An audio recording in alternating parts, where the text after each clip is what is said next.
The victim in a child sex crimes trial says she wasn't taken seriously when she told her caregivers of repeated sexual abuse by a Manhattan man who was living with her family.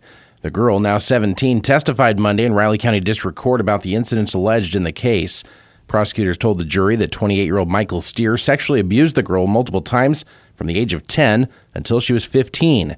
They say her temporary caregivers also did not take appropriate action when they learned of the abuse. Steer is charged with rape and 5 counts of aggravated indecent liberties. This is his second trial for the alleged crimes. A September 2023 trial ended in a hung jury. The trial is scheduled to continue through Wednesday. Authorities are investigating a pair of arson reports from over the weekend in northern Riley County. According to the Riley County Police Department, 3 people were listed as victims when a 30-year-old unnamed individual started a fire Friday evening just after 5:30.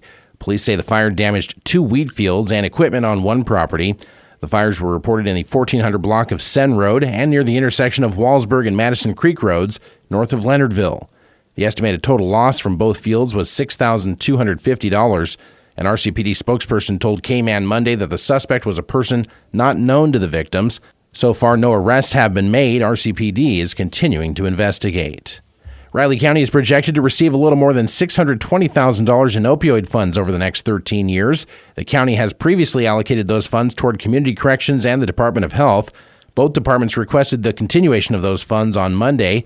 Budget and Finance Officer Brittany Phillips. The health department's asking to continue their community health educator, and then community corrections is also looking to continue their drug court program as they no longer have funding for that moving forward. She says there's also the potential to use these funds for district court, EMS's medication administration training, or for organizations like Pawnee Mental Health and Be Able.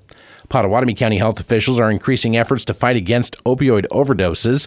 At Monday's County Commission meeting, community health educator Jenny Ebert described a new initiative to place boxes containing naloxone in easily accessible public spaces. You pick that box up and it gives you step-by-step instructions, video, 60 seconds on how to administer naloxone if someone is in opioid distress from pharmaceutical opioids or illicit opioids. It gives you start to finish to call 911, how to administer the nasal spray, how to put them in the recovery position and wait for EMS to come.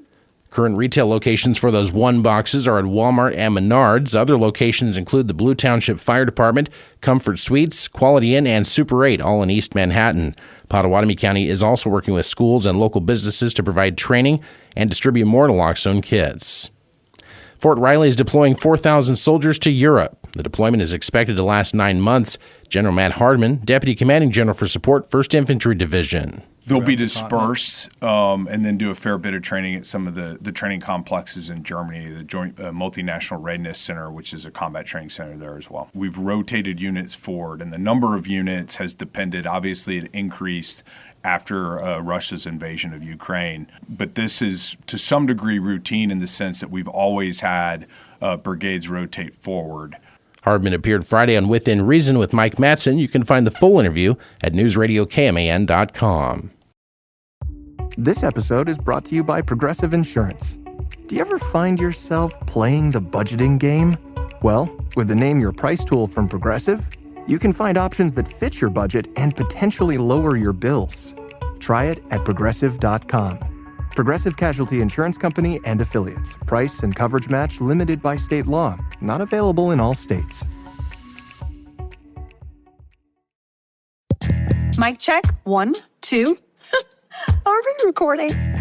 Hi, I'm Michelle Bernstein, an award-winning chef, restaurateur, and mom. I have a lot on my plate, including my psoriatic arthritis symptoms.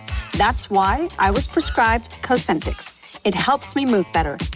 Cosentyx secukinumab is prescribed for people 2 years of age and older with active psoriatic arthritis. Don't use if you're allergic to Cosentyx. Before starting, get checked for tuberculosis. An increased risk of infections and lowered ability to fight them may occur, like tuberculosis or other serious bacterial, fungal, or viral infections. Some were fatal. Tell your doctor if you have an infection or symptoms like fevers, sweats, chills, muscle aches, or cough, had a vaccine or plan to, or if inflammatory bowel disease symptoms develop or worsen. Serious allergic reactions and severe eczema-like skin reactions may occur. Learn more at 1-844-COSENTYX or Cosentyx.com.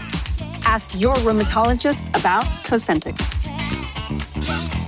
Good morning, I'm Troy Coverdale with your sports headlines. K-State's first non-conference men's basketball game for the coming season has been set. The Wildcats to take on Tulsa out of the American Athletic Conference in an early season bout, Monday, November 17th in Manhattan. It's the renewal of a series that dates back to the 1960s. K-State won the last meeting in 2019, 69-67 at Bramlage. Former K-State baseball standout Kalen Culpepper plays his first home game as a member of AA Wichita tonight, just days after he was promoted by the Twins. Culpepper has opened that AA stint with hits in 3 of his first 9 plate appearances and is batting .295 overall this season with 9 homers, having started the year at Single-A Cedar Rapids. The Wind Surge open a series tonight with Springfield. After an off day yesterday, the Royals are back at it at Kauffman Stadium tonight. They open a 3-game stint with the Tampa Rays. Coverage at 6 on News Radio KMAN.